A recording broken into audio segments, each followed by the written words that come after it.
사사기 21장 16절에서 25절 말씀 마지막 절까지 교독을 하겠습니다.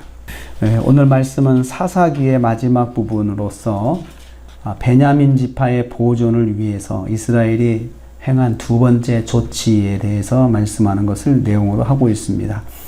우리가 사사기를 묵상한 지 80번째가 됩니다. 그러니까 연속해서 80일 동안 이제 저희들이 말씀을 묵상했는데요.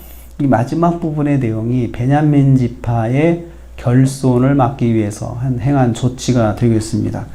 끝마무리가 그 베냐민 지파를 보충하기 위한 이스라엘 전체의 행동으로 이제 귀결을 하고 있습니다.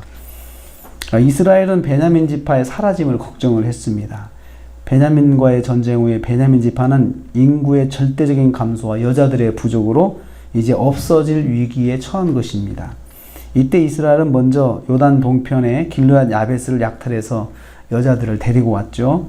그래서 또 동족을 가슴 아프게 해가지고 그 하나님께서 자기들이 하나님 앞에 했던 약속을 지키려고 동족을 가슴 아프게 하는 그런 나쁜 짓을 했습니다. 그런데도 부족하니까 이제는 실로로 내려가서 이제 또 두 번째 계획을 진행하려고 하고 있습니다. 다른 것은 자기 마음대로 다 했어요. 보면은. 그런데 자기들이 전쟁하면서 이스라엘 베냐민 지파와는 절대로 통혼하지 않겠다. 하나님 앞에 약속한 것을 어기면 저주받는다라고 했다는 그것 때문에 자기들이 지금 그 딸을 내주지 않는 것입니다. 자기가 손해볼 만한 일에는 하나님의 말씀을 제시하면서 자기 유익을 지키는 거죠. 또 자기가 이익을 볼 만한 데는 그냥 마음대로 하면서 자기가 손해볼 만한 데는 하나님의 말씀을 이유로 대면서 안 하겠다고 이야기를 하는 거와 똑같습니다. 자기가 필요한 상황에만 하나님 말씀을 적용하면 안 됩니다.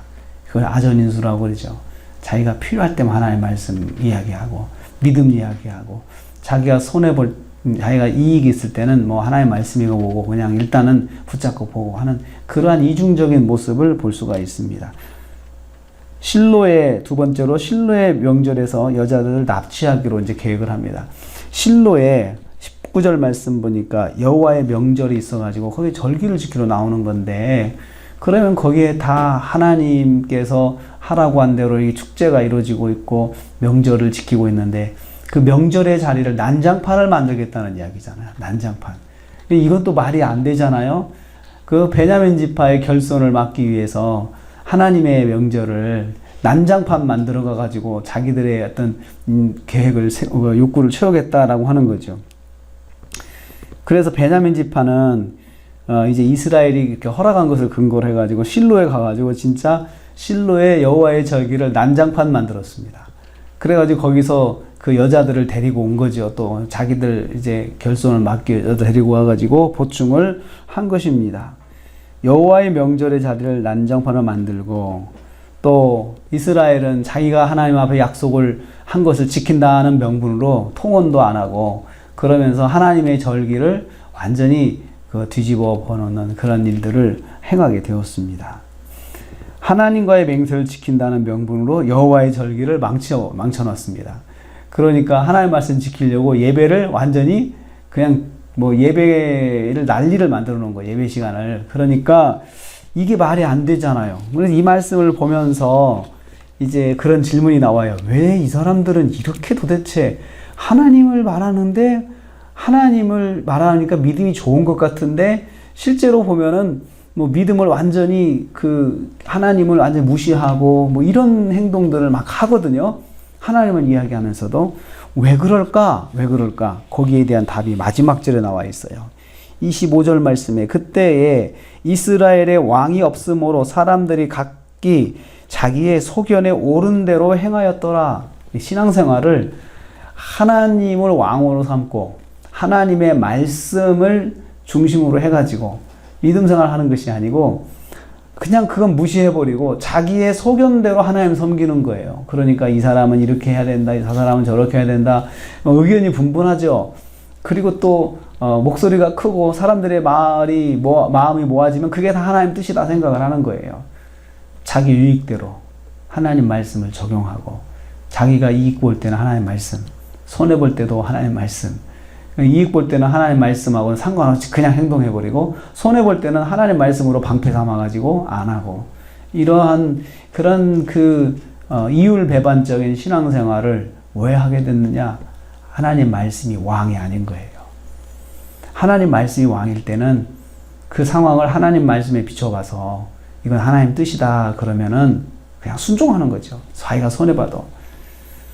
이게 사사시대의 특징입니다. 하나님 말씀을 자기 뜻대로만 해석하는 것. 그래서 이게 사사시대 내내 그렇게 생활을 해온 거예요. 이 사람들이, 이스라엘 백성이. 하나님 말씀을 기준으로 하지 않고 자기 맘대로 신앙생활하면 영적인 암흑기예요. 영적인 암흑기예요. 그래서 우리는 이 사사기를 마치면서 하나님 말씀을 기준으로 하나님 말씀에 맞추어가는 신앙생활을 해야 되겠구나. 그러니까 베냐민 지파가 없어질 위기에 처했다면은 제일 먼저 뭐 해야 됩니까?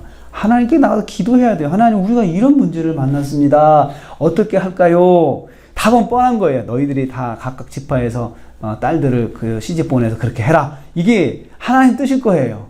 그런데 자기들이 그걸 안 하려고 미우니까, 아주 나쁜 놈들, 미운 것들하고 어떻게 우리가 통혼을 해 이러면서 아예 차단을 해버린 거죠. 우리가 오늘 또 하나님 말씀을 기준으로 하나님 말씀에 맞춰서 믿음 생활, 하루를 살아가는, 범사에 그렇게 하루를 살아서 승리하는 그런 삶이 되기를 주님의 이름으로 축복합니다. 하나님 감사합니다. 사사